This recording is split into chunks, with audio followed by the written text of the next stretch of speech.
Boa tarde.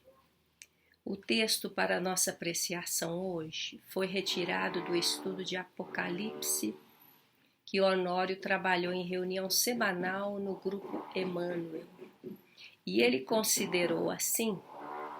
Então, voltando ao início, nós vamos observar. Foi até o que nos trouxe ao Apocalipse na última reunião de evolução, quando nós falamos da expressão servo.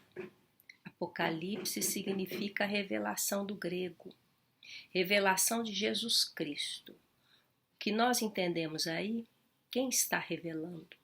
O próprio Cristo, a qual Deus lhe deu, quer dizer, esta revelação dimana da parte do Criador a Jesus, para mostrar a seus servos as coisas que brevemente devem acontecer.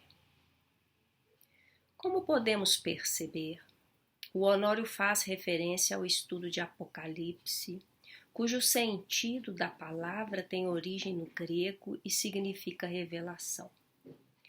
Foi uma revelação recebida por João Evangelista, e ele, como servo, trabalhador incansável, médio de grande potência, recebia de Jesus e de seus prepostos as orientações e inspirações que dimanavam da vontade excelsa do Pai. O Apocalipse foi o último livro do Novo Testamento e traz em seu bojo as expressões simbólicas, metafóricas de transformação e melhoria de vários processos da terra e dos homens, que eram considerados como a Jerusalém. Como podemos notar, as revelações que são diretrizes vindas do alto para auxiliar e promover a evolução dos seres e dos orbes, nos quais estes fazem a sua emancipação espiritual, são muito importantes para que a humanidade possa enxergar onde estão os verdadeiros valores a serem buscados e desenvolvidos. Não fossem as revelações, possivelmente nós não sairíamos da condição acanhada de seres rudes da selvageria. A primeira revelação está descrita no Velho Testamento, que se inicia em Gênesis, se prolonga nos profetas e tem culminância em os 10 sagrados mandamentos recebidos por Moisés no Monte Sinai. É a revelação da justiça, que até hoje é a base dos códigos de justiça na Terra. A segunda revelação foi a lei do amor, vivenciada e ensinada por Jesus para encaminhar a família humana a novas posições ascensionais na vida gloriosa. E a terceira foi prometida por Jesus em sua peregrinação na terra, que viria mais tarde conhecida como o Consolador, e que explicaria tudo o que ele ensinou pelo Espírito da Verdade. E temos como relevância nesse tema não enxergar o Apocalipse como informações retumbantes, cheio de vaticínios exagerados, mas um movimento grave de transformação moral, individual e coletivo, que estaria preparando-nos para reformular objetivos e crenças, hábitos e realizações, para formosear nossas aquisições imortais. O processo da pandemia e de mudanças sociais, políticas e climáticas fazem parte dessas transformações em seu clímax, a serem implementadas de fora para dentro. E o Honório prossegue. Então, vamos trabalhar ligeiramente essa palavra servo, e foi o que nós comentamos na reunião passada. Servos, aqueles que estão debaixo do jugo da lei, obedecem à lei de maneira bitolada. Ele sai da condição de servo para ver-se dotado da condição de filho, quando ele começa a entender que ele é, antes de um cumpridor das ordens superiores, ele é um componente que se movimenta com seu livre-arbítrio e é um elemento respeitado tanto quanto o filho atua sob a tutela do pai. Mas depois, e na hora que ele passa a ser herdeiro, ele admite com naturalidade a condição de honrar pai e mãe, e honrando pai e mãe, ele assume a posição de servo, mas dentro de uma linha não de submissão coercitiva, mas dentro de uma linha operacional sob a tutela orientadora superior. Então lá atrás ele é comandado, lá na frente ele é orientado. O Honório vai nos convocar a uma compreensão da condição de servo e de filho.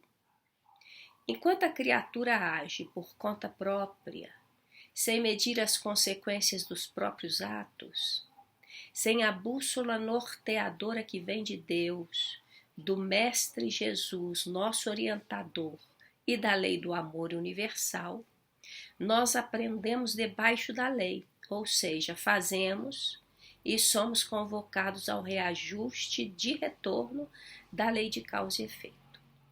Todavia, quando a vida apresenta-nos a reformulações dos conceitos próprios pelo mecanismo dos processos de colheita pela dor e lutas intensas, que ela nos devolve mediante nossas escolhas equivocadas, vamos modificando e dando abertura para o aprendizado mais equânime com a divina diretriz do Pai.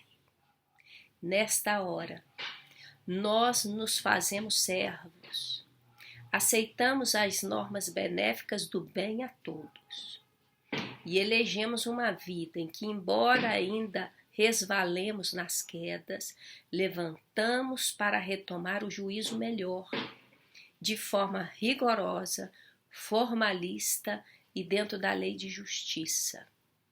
Até que no encaminhamento das vidas sucessivas, nós possamos adotar em percepção consciente a posição de filhos, herdeiros da tradição paterna, já que excedemos a lei na doação de nós e indo além da justiça de fazer o que nos é obrigado. Passamos então a ser filhos, dando sem olhar a quem e oferecendo o melhor sem esperar retribuição de qualquer modalidade. Quando o ser alcança esta posição de cooperador do Pai e do Mestre para uma vida mais feliz, ele retoma a condição de servo em novas bases, de herdeiro, promovendo o livre-arbítrio para cima, para o alto, pois ele labora de forma incondicional aos ditames da vida maior, com entrega absoluta pelo bem de todos. Eis o herdeiro. Eis o verdadeiro homem de bem que o Evangelho segundo o Espiritismo trabalha com amplitude de conceito no capítulo 17, Sede Perfeitos. Lá está, assim, o verdadeiro homem de bem. É o que cumpre a lei de justiça, de amor e de caridade na sua maior pureza. Se ele interroga a consciência sobre seus próprios atos, a si mesmo perguntará se violou essa lei, se não praticou o mal, se fez todo o bem que podia, se desprezou voluntariamente alguma ocasião de ser útil, se ninguém tem qualquer queixa dele. Enfim, se fez a outra tudo o que desejara lhe fizessem. Deposita fé em Deus, na sua bondade, na sua justiça e na sua sabedoria. Sabe que sem a sua permissão nada acontece e se lhe submete à vontade em todas as coisas. Tem fé no futuro, razão porque se coloca os bens espirituais acima dos bens temporais. João era o servo de Jesus, o homem que deu a própria vida em favor da libertação de muitos, para conhecer o tesouro imortal do amor que redime e renova consciências. Foi o único discípulo que esteve com Jesus até a sua partida na cruz e passou a ser filho espiritual da Mãe Maria, como recomendara Jesus nos instantes finais. Filho, eis aí sua mãe. Mãe, eis aí teu filho, ensinando no derradeiro momento, desculpa, que o amor universal será a grande âncora remodeladora da humanidade inteira. Desejar ao outro o melhor e buscar aplicar essa norma é nos aclimatar nesse novo campo de trabalho da grande Jerusalém renovada, que encerra as páginas do Apocalipse.